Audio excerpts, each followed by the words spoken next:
Assalamualaikum warahmatullahi wabarakatuh. Waalaikumsalam warahmatullahi wabarakatuh.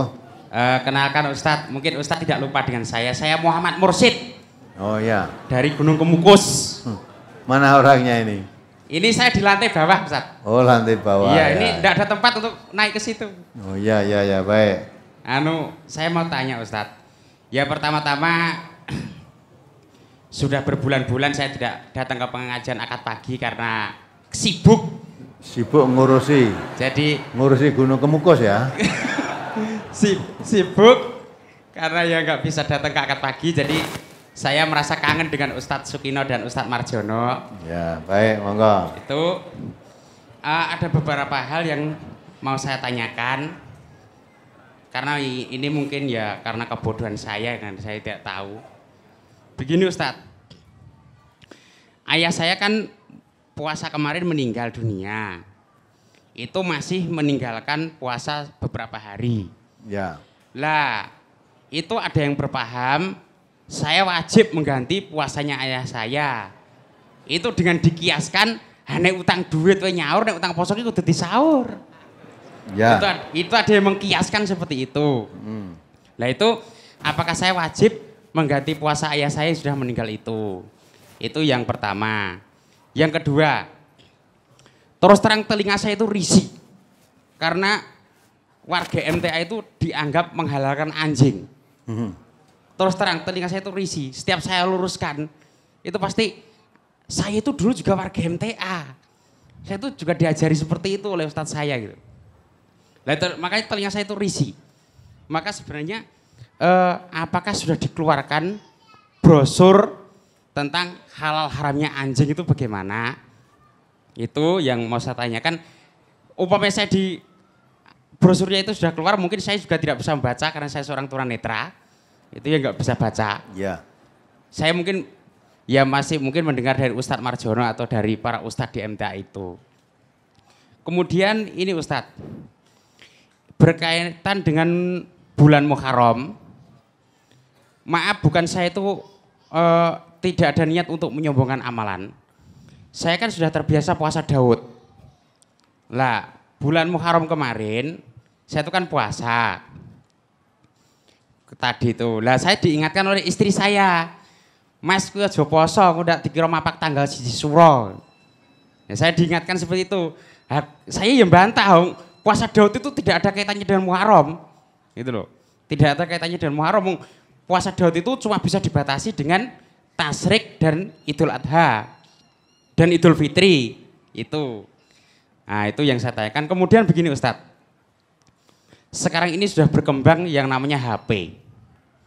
Sekarang itu banyak SMS-an dalam bentuk curhat antara laki-laki dan perempuan itu biasanya melalui pesan singkat. Nek mboten nggih melalui BBM. Saat ini tunanetra pun sudah bisa BBM sekarang.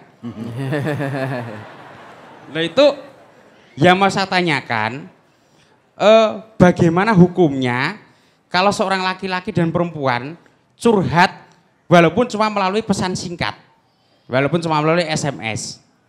Jadi itu saja yang barangkali saya tanyakan. Ada kurang dan lebihnya saya mohon maaf. Assalamualaikum warahmatullahi wabarakatuh. Waalaikumsalam warahmatullahi wabarakatuh. Jadi pertama, ayah yang sudah meninggal dunia, meninggalkan puasa, apa anaknya harus ganti? Tidak. Ya tidak. Puasa itu kalau ditinggalkan, yang mengganti ya yang meninggalkan itu. Ya, misalnya meninggalkan puasa karena sakit, karena wanita datang bulan, karena melahirkan, itu gantinya fa'idatum min ayyamin, kok diganti nanti di hari lain dengan puasa. Kalau karena berat yutiqunahu, gantinya bukan puasa, gantinya fidyatun ta'amum miskin, memberi makan orang miskin. Nah, sekarang sudah meninggal. Ya, kalau orang itu sudah meninggal, kewajiban hukum atau rukun Islam 5 itu kewajibannya gugur semua. Sudah meninggal kok. Rukun Islam itu diwajibkan oleh Allah kepada orang yang hidup. Kalau meninggal sudah gugur, maka tidak wajib sholat, tidak wajib puasa, tidak ada. Udah. Nah, kalau ini puasanya ketika itu masih punya utang, ya ojo dikiaske poso, dikiaske karo tang duit, itu namanya pengkiasan yang tidak pas. Tang duitnya nyaur, kemudian tang poso. Ya dah? Lah tang duit itu kamu tang duit kepada siapa? Yang Gusti Allah. Nah, kalau puasa itu urusannya dengan Allah. Nanti kalau ditagih kamu masih punya utang puasa, ya, betul ya Allah. Saya belum sempat nyaur sudah kamu pateni gitu. Kalau saya dihidupkan lagi saya tak nyaur poso ya Allah, lah gitu. Ya.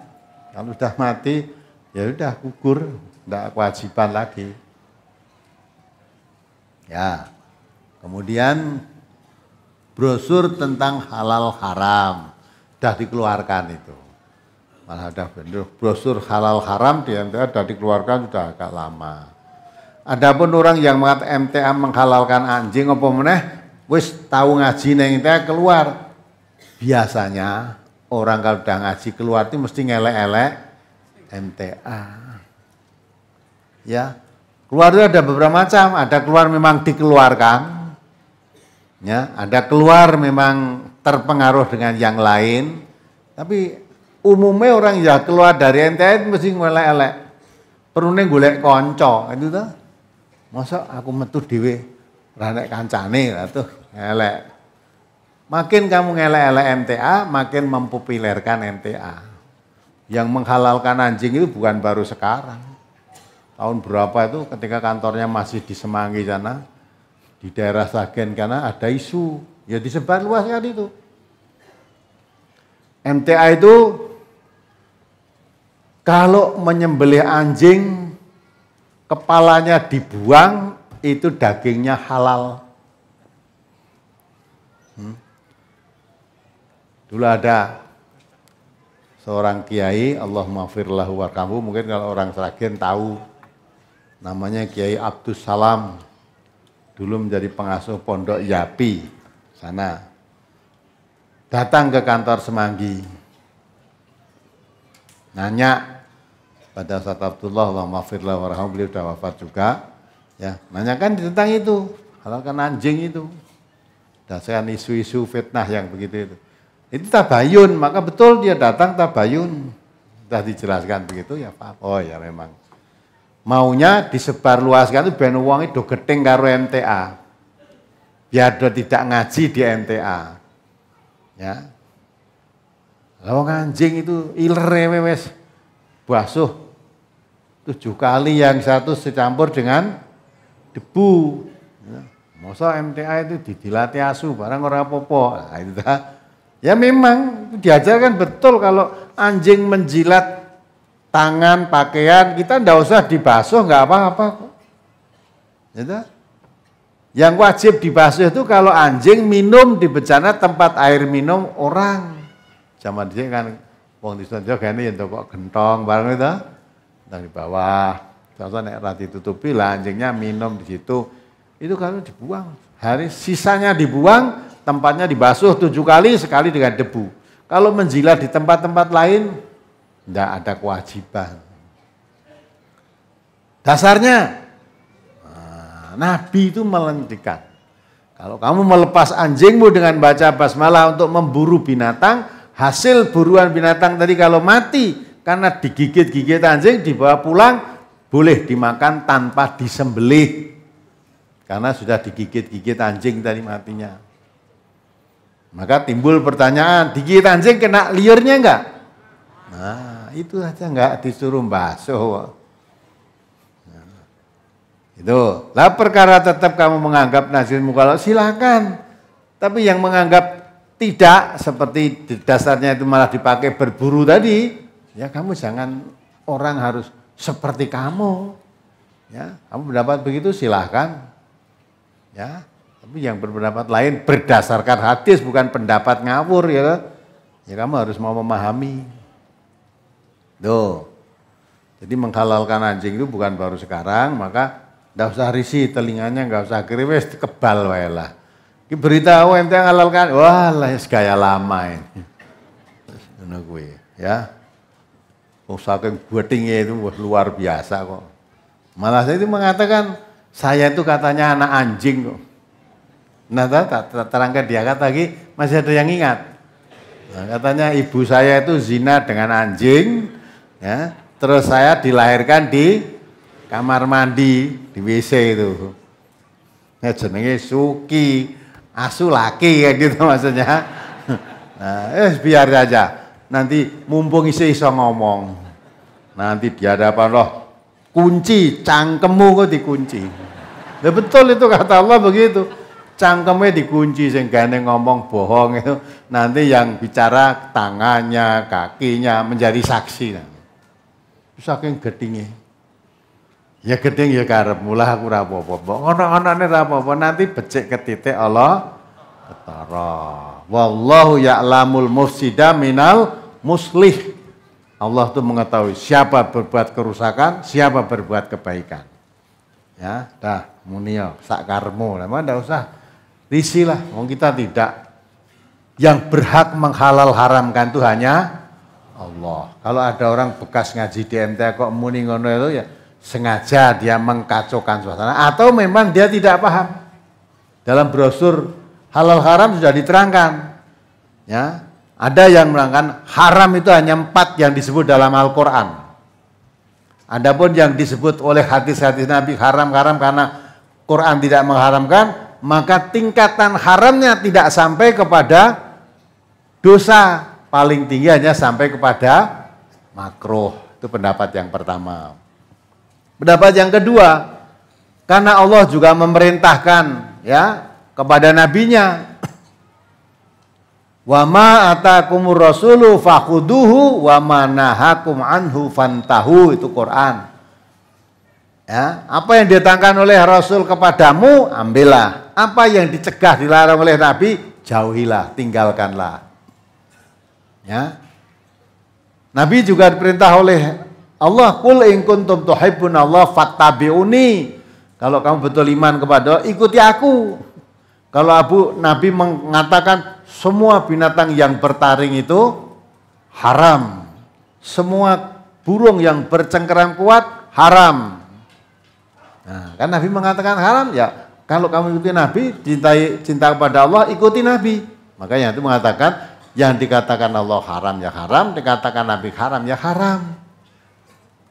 Diterangkan dua-duanya pendapat itu, terus ditutup dalam brosur itu Allahu a'lam. Brosur yang dikeluarkan MTA seperti itu.